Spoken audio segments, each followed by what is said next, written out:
Jane Velez-Mitchel here for Unchained TV. We continue to discuss the huge breaking news, which is the Supreme Court making a very, very significant decision regarding pigs and California's Prop 12. So I'm going to show you some of the big headlines. Here it is. This is the New York Times. Supreme Court upholds California law on humane treatment of pigs.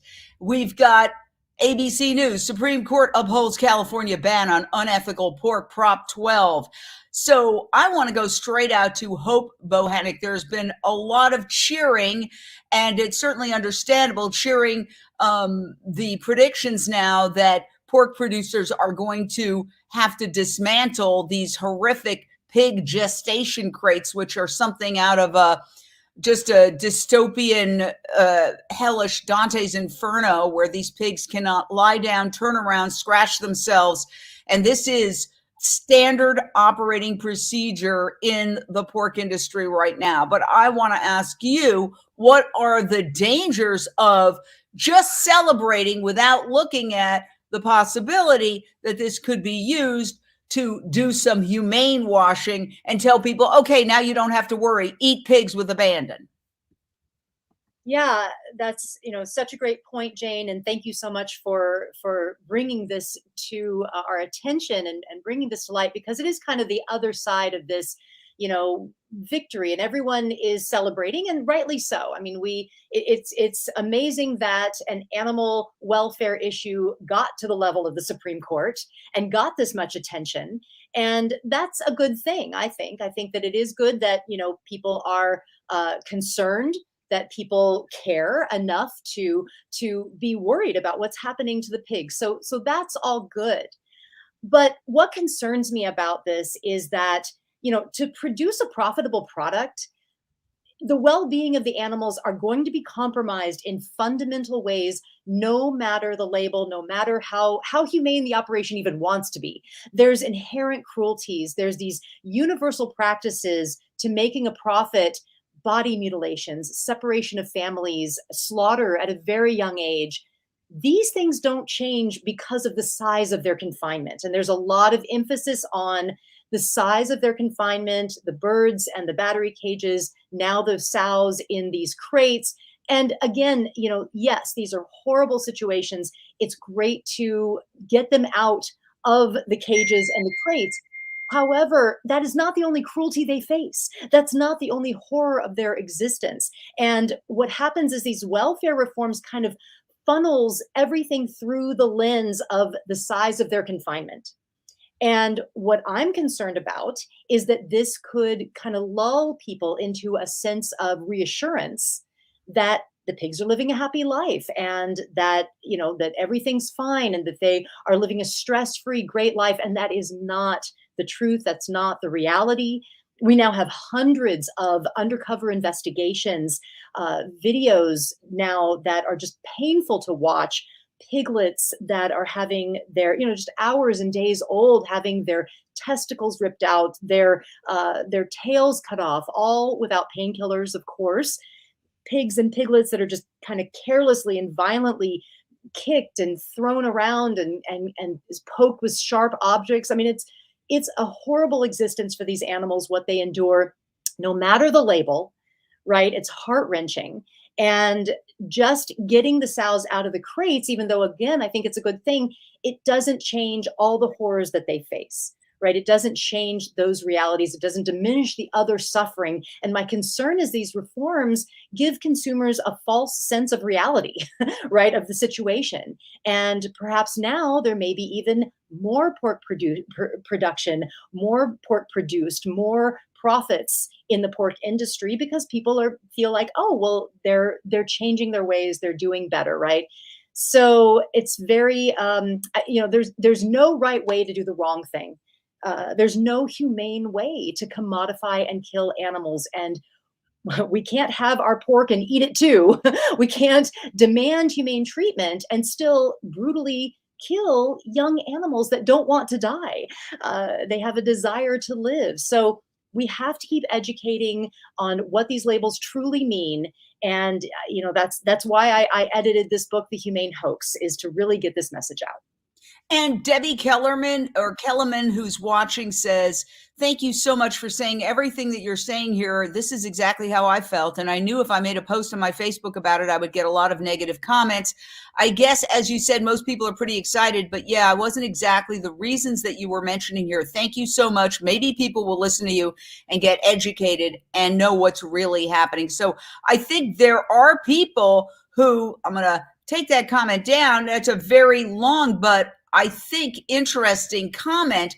And my question is enforcement, because we have these major newspapers, and this was covered in the New York Times, the Washington Post, ABC News. It did get mainstream news media coverage because it was unexpected also. I mean, the word out on the street, as it were, was that this is going to go badly for the Prop 12 proponents, but it didn't. And it was a bipartisan decision, 5-4. So I'm going to go over the headlines again. This is the New York Times. Supreme Court upholds California law on humane treatment of pigs. See, there the humane word comes in. One might ask, is this the beginning of the humane washing? Here's another one. Supreme Court upholds ban on unethical pork.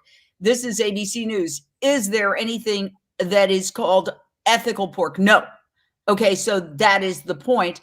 Then we have Supreme Court upholds California law on humane pork sales. So the word humane is entering that conversation already. And we are talking to the author of The Humane Hoax, the editor of The Humane Hoax. This is a series of chapters written by different people examining this very issue, the idea of humane washing. And so what can we do in the animal welfare, animal rights, animal liberation movement to make sure that this isn't just manipulated by the meat industry, to make sure that it's, first of all, that there's enforcement, Hope? Yeah, that's a great question and a great concern for sure. You know, we can't trust animal producers to reform their own businesses and to police themselves any more than we could trust the fossil fuel industry to do the right thing and stop drilling for oil, right? I mean, it's just, it's not going to happen. Self-regulation never works. And that's where I appreciate these laws and I appreciate this movement and this work. However, you know, is this industry even worth reforming? I mean, I think we really have to look at that. Is this where we want to put our energy and our money as animal advocates? These small steps that do so little and are so unenforceable, as you're saying, it's very difficult. So little oversight. The USDA, you know, it's a joke how little oversight there is on the labels that exist right now, with, you know, labels like certified humane. So you know, we can't expect them to police themselves. We can't expect them to self-regulate. You know, and all the while the animals are still suffering, even while these supposed reforms are happening. We're taking babies away from their mothers. There's a psychological distress. There's a brutal slaughter. You know, we need bold consumer action, government action that creates a true change. We've got to embrace this urgently. We've got to see the urgency, realize that we can't just reform ourselves into getting out of the suffering, right? We can't just reform ourselves out of environmental destruction with these industries. And the environmental issue isn't even addressed at all with any of this. We can't just get them out of the cages and the crates and think that everything's okay, right? The animal agriculture industry is so destructive. It is so cruel and damaging that I feel it's unreformable, right? We need to dismantle this industry and replace it with healthy plant-based foods. We can't just reform ourselves out of these problems. We can't rely on the farmers and the ranchers and suppliers and retailers, and you know, they're not going to make the critical changes. It's up to us on a grassroots level, on a personal level, to make the changes necessary for our survival, right? Reform is not ultimately going to bring us to liberation. I don't think animal liberation. I really don't believe that that is the path. You know, to rely on these legislations to think we're going to get to animal liberation. I just don't see it happening. We need a reliable, sustainable global food system, and that means big change. And we're seeing these humane labels. They're this feel good marketing. It weaves this narrative that people want to believe. They want to do the right thing, but there is cruelty beyond the cage. There is cruelty beyond the crate, and eliminating animal products. We've got to ultimately dismantle the animal farming industry. It's the only way really to assure that all animals are going to be free of human imposed suffering. Yeah. And, there is a lot of excitement about this and a lot of celebration of victory. And we're just looking at the other side of this. And the hope is that it would make people hyper vigilant, about enforcement. So if it's not enforced, it's absolutely meaningless. Okay. And I want to go to some of the points that you mentioned, talking about how we need to also continue to expose the cruelties beyond the pig gestation crates that exist. There are so many unimaginable cruelties in the transportation. I've showed you a little video of these pigs who are usually killed around the age of 6 months, often transported long distances without food or water. They are terrified. They are scared. Where's my mommy? I mean, these are babies. All babies want to be with their mothers. And then there is the actual slaughter process. Now, Raven Deerbrook of Direct Action Everywhere risked her life to go undercover into the Farmer John pig slaughterhouse where millions of pigs have been slaughtered. And she actually placed a camera, risking her own life. At one point, she thought she was going to die, to show people the gas chamber killing process and the suffocation process. And what she emerged with is something that is so horrifying that we can only show you a couple of seconds of it, because it is just, there's no words to describe the horror. My name is Raven Deerbrook. I'm an undercover investigator. And while working in Los Angeles, I gained access to one of the most secretive aspects of the slaughter industry, the gas chambers used on pigs.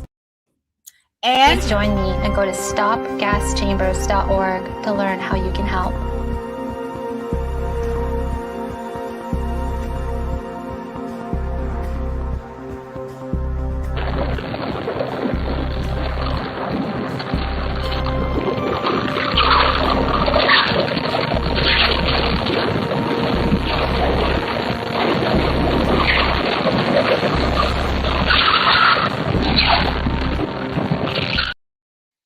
This is not a painless death. It's so disturbing to watch. And she watched hours and hours of it, and has said she's severely traumatized by it. So how do we make sure, that we don't let that aspect of the story go away, that we don't allow humane washing? That is the challenge right now. And what is the solution, Hope? Well, more education, I believe. I mean, that's, what we're doing right now, educating the public, but we have to be clear about these humane labels. We've got to introduce people to the idea of humane washing, the humane hoax. That's why I actually wrote this book, or actually edited this book, brought these wonderful authors together to tell these stories. In the very first chapter of this book, there is a woman, Ingrid Taylor, who wrote a fantastic chapter called A Pig Called Silver. And she was raised on a pig farm. She grew up on her family's pig farm. And we're so often accused of, you don't know what you're talking about. Vegans have never lived with animals. They've never been on a farm. You don't know. Well, there are vegans out there that do know, that were raised on farms, worked on farms, lived on farms, and they saw the truth. And of course, we're seeing it with undercover investigations like this very brave young woman that did this. It's, wow, just very heart-wrenching. And we have to get people to understand and know that these labels mean very little. They're so unregulated, just as we were talking about. There's very little oversight. With labels like free range, cage free, there's no on-site inspection of the farm. No one comes out to the farm to see what's going on. It's just the farmer, fills out a form, sends it into the FDA, USDA, whoever, and they are awarded that label.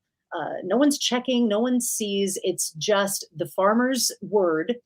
So they can do what they want. They can say what they want. The regulation is not there, so it can't be enforced. And even if it was, these things are so individualized and so sectionalized. It's just the size of their confinement, or that they can't have antibiotics, things like that. But there's so much complexity to the horrors that they experience from birth to death, that you just cannot wash away all of the horrors with one label or with two words like cage free or crate free. And you raise a good point. If the government is not going to do enforcement, because it would require, I think, agencies from California to go and make sure that anything sold in California, check that company, even if it's in Iowa or Utah, to see what they're doing. Now, we know famously, Direct Action Everywhere, Wayne Shung went into a Utah pig factory farm, and it was in the New York Times with 3D virtual cameras exposing the horrors. They were put on trial for taking out two sick pigs. This is one of them. There's Wayne Shung, who was the defendant, who's also was a constitutional law professor who defended himself. And this was some of what he saw on site. Many, many dead pigs dumped, and look at the baby pigs, the skeletons there, or the corpses. So it was a horror show. He was acquitted. He was acquitted by a jury, accused of stealing this piglet along with one other. You see the blood on the snout there. And he basically told the jurors, open rescue, which is what they have termed they're doing, is not stealing, any more than if you saw a dog dying in a hot car foaming at the mouth and you broke the window to take that dog out, you'd be hailed as a hero, not accused of stealing the dog. So this is an ongoing societal debate. Not just Wayne Shung acquitted, but then Wayne Shung went on to defend Alexandra Paul, the former Baywatch actress, who engaged in a different open rescue, in this case of a chicken. And I'll show you a little footage of that. There, Alexandra Paul is with her co-defendant, Alicia Santurio, in California. They took two chickens out, and they briefly identified them as sick. Well, it turns out both of them had very serious illnesses. And so they also were acquitted by a jury, this time in California, in another open rescue case. So I bring all this up because as part of their operation, they did undercover.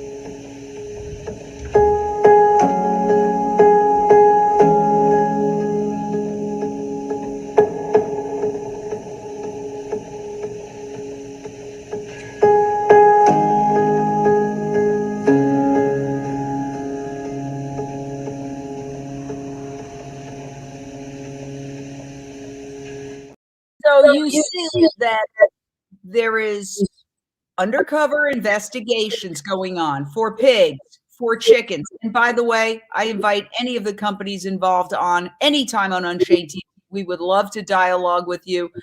Smithfield Foster Farms, anybody from a government agency, we have an open invitation. We would love to dialogue with you and discuss this.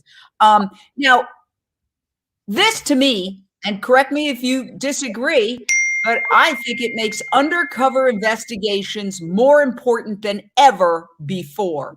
Because if the government isn't going to enforce, then organizations, and there are many of them, it's not just Direct Action Everywhere has been in the news a lot, but PETA does incredible undercover investigations, Animal Outlook, all sorts of organizations are going undercover.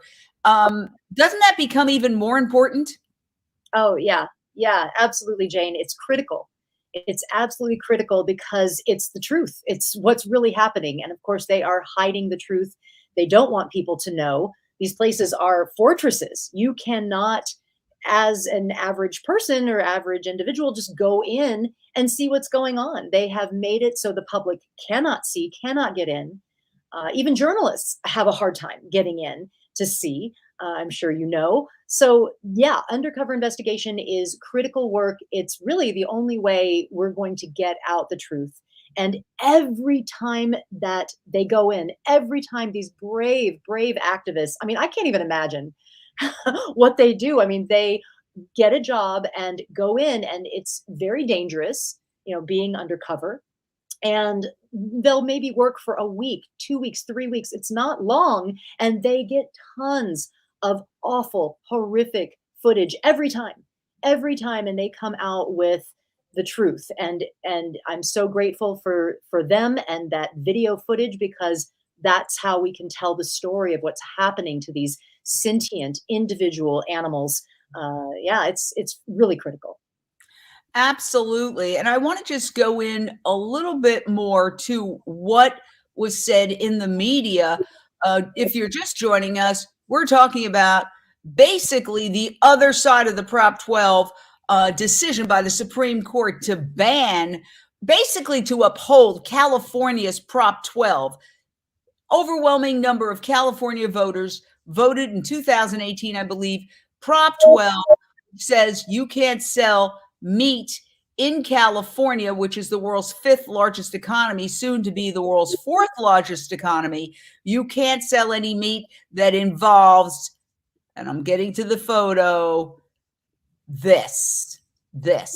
If the animal was raised in pig gestation crates, you can't sell the meat in California. What we're discussing is the meat industry going to turn around if they dismantle these, or even if they don't dismantle it, and claim, well, now all the pork is humane. Go ahead and have a field day and eat it. So how do we prevent that from happening? How do we strategically say, well, are you really dismantling these? Who's going to do the enforcement? And then beyond that, look at all the other cruelties, the cruelties in transportation, the cruelties in the slaughter, the cruelties from the day they're born. Okay. So we need to obviously double down on showing all of that. We need to double down on undercover investigations, because we cannot rely on government to police these industries. And we also need to continue educating the consumers. So I want to talk a little bit about the headlines that came out of this and some of the details. We're going to review the headlines. This is the New York Times. Supreme Court upholds California law on humane treatment of pigs. This is ABC News. Supreme Court upholds California ban on unethical pork. Well, so there is no ethical pork. I guess that's the bottom line. There is no humane pork. And yet the way this is written by mainstream media, which is often hostile to animal rights and the whole philosophy of animal rights, is already talking about humane pork. And here's a quote. I believe this is from the Washington Post. Roberts, the Supreme Court justice, said because of the size of California market, pork producers will have little choice but to abide by California's rules, which, in Gorsuch's words, forbid confining breeding pigs in, quote, stalls so small they cannot lie down, stand up, or turn around, end quote. The rule could increase costs by more than 9%, Roberts wrote, for what is a $20 billion industry. So we're also going to see, and we already saw this, tweets from some politicians in pork-producing states saying, oh, it's going to cost more now for people to eat bacon.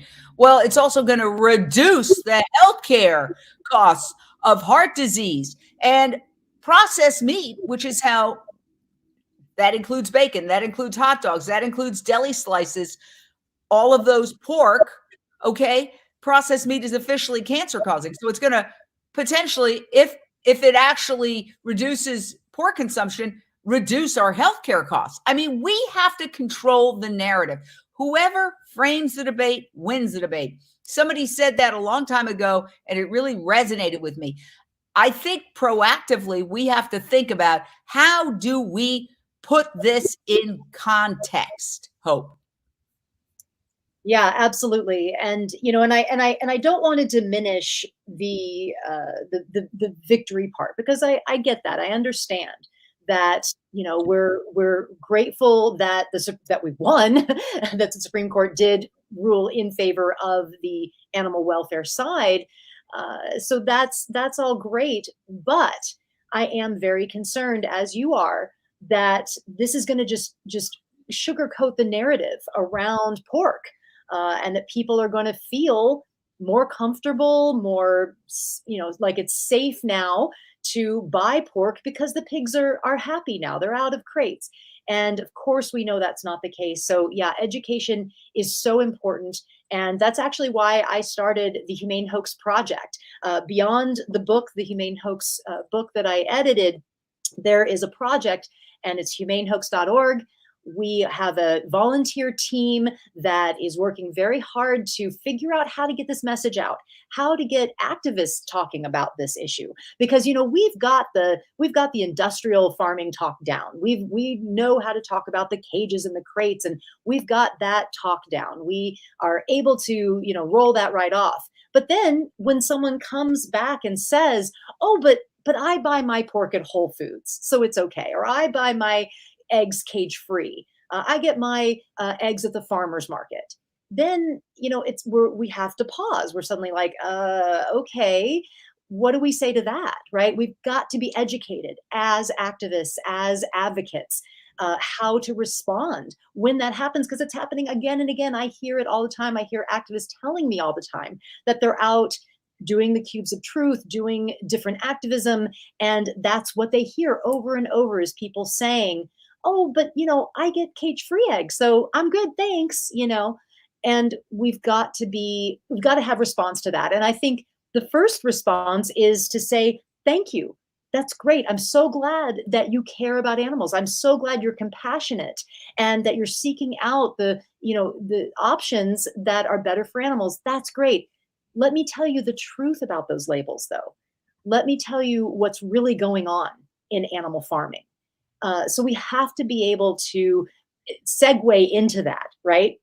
So this is something that we're having to shift. This is our new 21st century activism. The 90s, the 2000s, that's over. The big industrial, nobody thinks they're buying big industrial meat, dairy, and eggs anymore. No matter what they're buying, they think they're buying the best or what's more humane, because they think that it's a trend throughout the industry, and it's absolutely not. And I actually, yeah. I agree. And I just want to play Wayne Shung's alleged crime when he was put on trial for taking out those two piglets and was acquitted by a jury. But they would not allow him to show what he videotaped inside the pig factory farm because the judge felt it was so upsetting it would inspire the jurors to make an emotional decision. But it was videotaped, and many, many millions of people saw it. And here's just a taste of him going into the factory farm. So Circle 4 is a farm that processes and kills 1.2 million pigs every year. So we're about to head into Circle 4. This is the heart of evil. You can already hear the screams of the mother pigs inside. They're cramped, they're suffering, and we're going to try and expose what's actually happening inside. You guys ready to go? Mm-hmm. Let's get our lights on.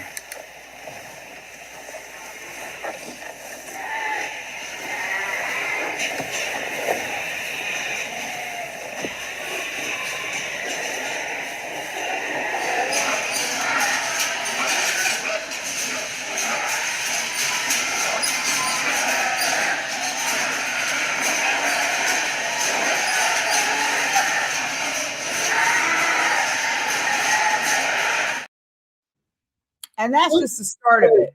It's 360-degree cameras that went on for hours. And by the way, we invite anybody from Circle 4 Farms on at any time. We would love to dialogue with you. But that's why undercover investigation that is videotaped, and pretty much they all are, is, I think, one of the most important tools that we have going forward to see if enforcement occurs. So final thoughts, Hope Bohanec, the editor of The Humane Hoax, in the wake of this momentous decision by the Supreme Court, what are the takeaways and what is the call to action for animal lovers and animal activists? Well, I would say that we really need to examine, I think, as a movement, as an animal rights community, what do we want to put our time and energy into, right? What do we really feel that these reforms are going to take us where we want to go? And I really question this, and it really bothers me because I feel that you look at this. So maybe in 20 years we've got all the egg operations cage free, and then another 20 years we've got all the pig production crate free. Okay, so that's 40 years down the line. What's next? Debeaking, dehorning, castration. I mean, there are endless cruelties that we could just tackle one by one for 200 years, and we're still commodifying and killing animals. I don't see animal liberation and the end of animal suffering at the end of this path of reform. I feel it's just kind of an endless road of reform without liberation at the end point. So I feel it's really important for us to examine what's going on, be sure that we are educating about what's the truth, what's the reality behind the humane washing of these labels, of the marketing, and I feel like we are. It's a positive direction. I do believe, that we are wanting to. People care, right? People want to be compassionate. That's why they're buying these products. That's why they look for these labels. So we have to just get the message out about what the truth is, so that they can make the true, the best, the only way to be humane, right? Which is to choose vegan. That's the only way that we can be. We need to vision. People will say sometimes that I've got my head in the clouds. We'll never get everyone to go vegan. That's why we have to have these reforms. But what I say to that is, if you can't visualize what you want, if you can't see it, then we'll never get there, right? And I think our tactics have to reflect the world we want to create, a just, nonviolent, vegan world. And that's why I do vegan education. That's why I edited this book, The Humane Hoax. And I just don't believe the reforms are going to get us there. Well, I want to thank you. We have been discussing all aspects of this momentous decision by the U.S. Supreme Court to uphold California's Prop 12. We've had people celebrating, and we have a discussion today of how we must remain hyper vigilant. And my thought is we need to double down. We need to double down on outreach to convince people that the best solution for compassionate animals, for human health, for climate change mitigation, and indeed climate change reversal is to transition to a plant-based diet. That remains our primary message. In the wake of this decision, which is being celebrated and which hopefully will get pigs out of those horrific medieval crates in large numbers, we must dovetail that with enforcement. And we must, as a movement, do undercover investigations and expose companies that claim they're abiding by the law that are not. And so that is a big mission. And my hats always go out to, my hats are off to the undercover investigators. They are the true heroes. And you said it, Hope. You can't even imagine how these folks like Wayne and Paul and Raven Deerbrook, risking their lives. Raven Deerbrook said she almost died because she was starting to feel the effects of the CO2 when she was there planting the cameras, and she started getting, if she hadn't crawled out, she would have been dead. So she risked her life.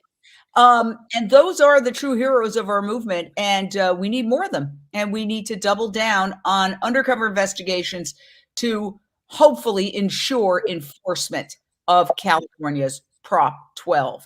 And remember, the ultimate solution is if you love animals, don't eat them. Eat a whole food, plant-based diet, fruits, vegetables, nuts, grains, and legumes. Nature has given them to us to eat. Thank you so very much for joining us. See you next time here on Unchained TV.